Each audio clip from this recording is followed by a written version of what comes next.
এবং গরুগুলো টাইনা টাইনা ঘর থেকে বের করে নিয়ে যাচ্ছে, ছাগল নিয়ে যাচ্ছে, টিনগুলো খুলে নিয়ে যাচ্ছে।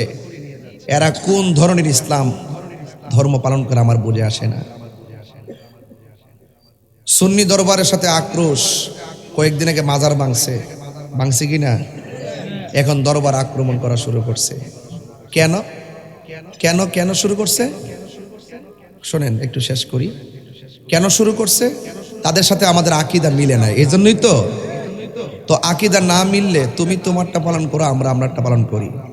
অহন তোমার সাথে আমার আকীদা মিলে না দেখে কি তুমি আমার মাদ্রাসা বাড়িঘর ভাঙ্গে ফেলাইবা?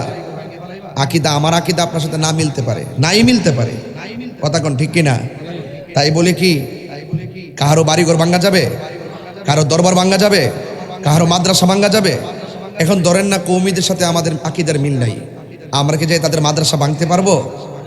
এটা কি সুন্দর দেখায়?